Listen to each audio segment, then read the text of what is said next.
Measure 950 regarding authorizing intergovernmental agreement with the Portland Development Commission, abbreviated PDC, in support of the ongoing implementation of housing functions at Portland Housing Bureau and economic opportunity functions at the Portland Development Commission. I just wanted to check in about what's going on with the lack of housing. I'm a proponent of the idea that housing is a human right and that I want immediate functional housing for all human persons, much in accord with what they have to do in countries like Sweden, where people would suffer hypothermia and all die if they didn't get into housing. So I could only praise you for working towards goals of housing for all humans. I think our city prosperity will be increased immensely by the safety and security and happiness that will come with housing.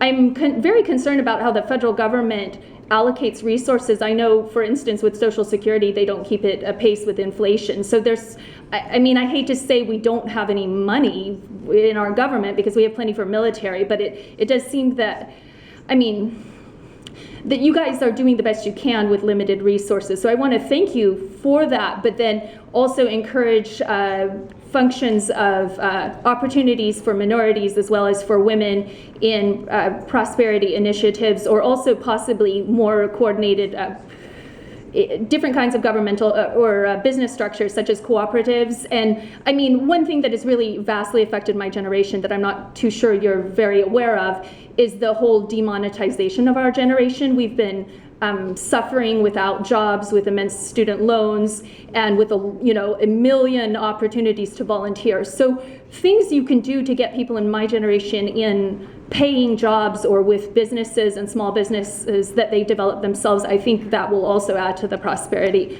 But I'd like to thank you for listening to Joe Walsh. Thank you for respecting his rights as an elder and as a disabled American veteran as well. I believe all Americans should be respected regardless of whether or not they did military service, but I do believe that we should show a high level of honor to anyone who served in Vietnam. And then also I want to thank you so much for respecting Laura Vander Linde today and not doing any immigration harassment regarding her roots and her familial origin, like happened at the COAB meeting, which is really unfortunate that ICE would harass a woman who's lived in the United States and has American grandchildren and children and husband. And to me, like, immigration harassment has no place at the COAB. So if we can get in line with the ADA and respect the citizens when we come to speak to you on these things, then we won't have as much to complain about to Judge Simon. So thank you for giving me my full 3 minutes. Goodbye.